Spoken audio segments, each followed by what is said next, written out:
Hey, welcome back to my channel. My name is Rachel, that is the R in the RK Stumbling Bear, and I'm a reader and a writer.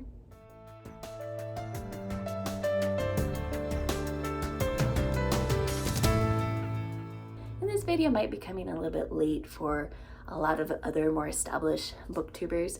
I wanted to share with you some of my anticipated reads of 2025, at least for this first quarter. Now, looking at my stats, I did not do a very good job last year of reading books that were published in 2024. The new releases just fell off my radar, and that was okay because I still really enjoyed my reading. But in reality, I do like to mix it up, and I like to have that infusion of new releases in what I'm reading, as well as reading usually a lot of award-nominated books for the year before, and then just earlier books. I like to read a mix. So this year I have gone through the Goodreads want to read list that I've created, and I'm selecting 2 books for each month to kind of be like my priority want to actually read books. Starting with January, the first book I have chosen is by an author that I have never heard before, and the book is The Way Up is Death by Dan Hanks. And if I keep looking away from the camera, that's because I have my computer over here and has my notes. So just reading the synopsis from Goodreads. When a mysterious tower appears in the skies over England, 13 strangers are pulled from their lives to stand before it as a countdown begins. Above the doorway is one word: ascend. As a grieving teacher, a reclusive artist, and a narcissistic celebrity children's author lead the others in trying to understand why they've been chosen and what the tower is, it soon becomes clear the only way out of this for everyone is up.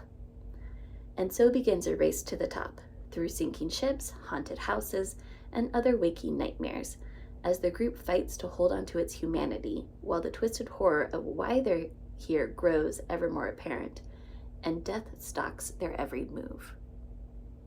This just sounds like a interesting premise, and it kind of makes me think of Senlin Ascends almost from the premise. I haven't actually read that book, but description-wise, it sounds pretty similar.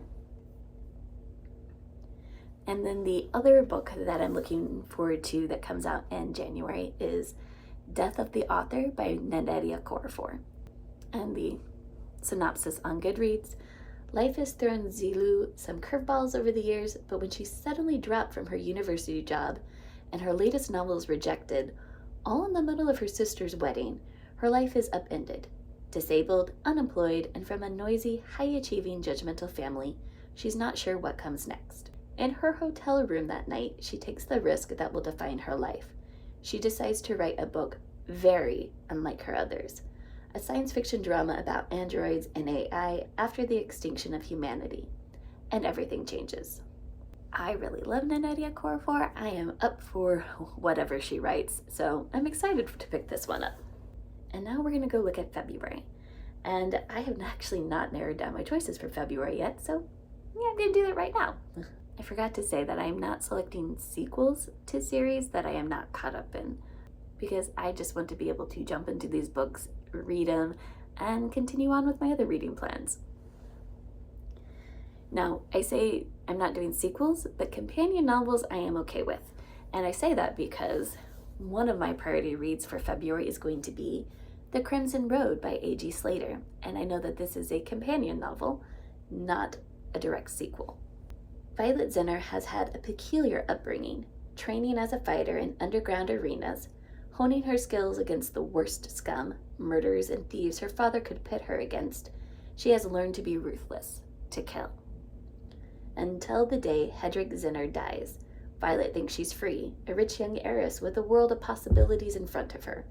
Then, to her horror, Violet learns that her father planned to send her into the Darklands, where the Leech Lords reign, where Violet's stillborn brother was taken years ago after Hedrick sold him to a man bearing the mark of the mysterious Anchorhold.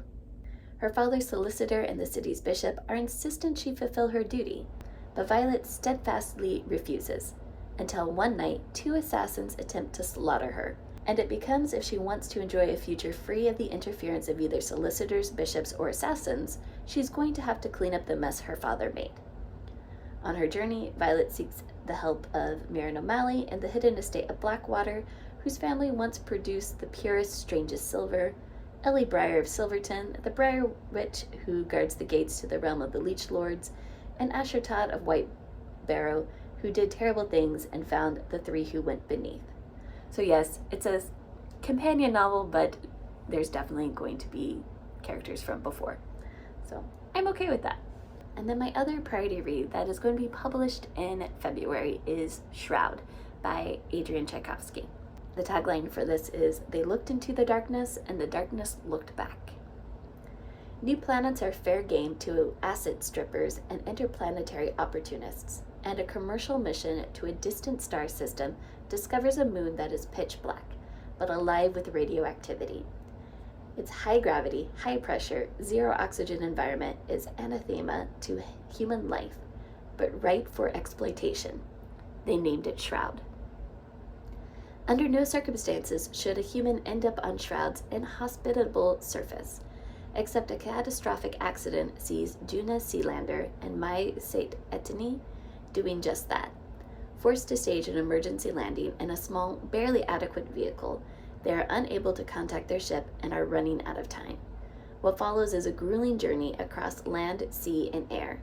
During this time, Juna and Mai begin to understand Shroud's dominant species. It also begins to understand them. All right, so for April. Nope. All right, so for March. All right, so for my priority reads for March, the first one is going to be The River Has Roots by Amal Al-Makhtar. So the synopsis reads, follow the river Liss to the small town of Thistleford on the edge of Ferry and meet two sisters who cannot be separated even in death. In the small town of Thistleford on the edge of Ferry dwells the mysterious Hawthorne family. There they tend and harvest the enchanted willows and honor an ancient compact to sing to them in thanks for their magic. None more devotedly than the family's latest daughters, Esther and Isabel, who cherish each other as much as they cherish the ancient trees.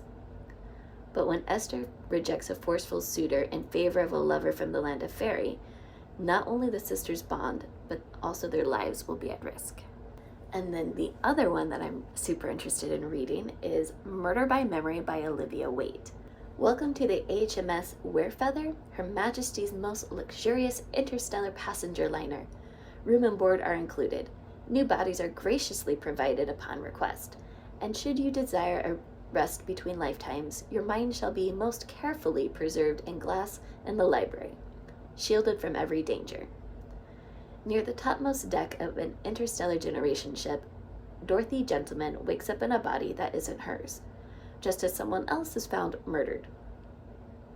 As one of the ship's detectives, Dorothy usually delights in unraveling the schemes on board the Fairweather, but when she finds that someone is not only killing bodies, but purposefully deleting minds from the library, she realizes something even more sinister is afoot. Dorothy suspects her misfortune is partly the fault of her feckless nephew, Ruthie, who, despite his brilliance as a programmer, leaves chaos in his cheerful wake. Or perhaps the sultry yarn store proprietor, an ex-girlfriend of the body Dorothy is currently inhabiting, knows more than she's letting on. Whatever it is, Dorothy intends to solve this case, because someone has done the impossible and found a way to make murder on the Fairweather a very permanent state indeed. A mastermind may be at work, and if so, they've had 300 years to perfect their schemes. So, those are the 6 new releases of 2025 that I'm especially interested in this first quarter. And we will see when I put out my next, anticipated reads, if I've read these books or not. Let me know down below. What do you think? 1, do you think that I'll read them? And 2, what are your priority reads for 2025? Whether they are new releases or not, I'd love to know. Thank you and have a great day.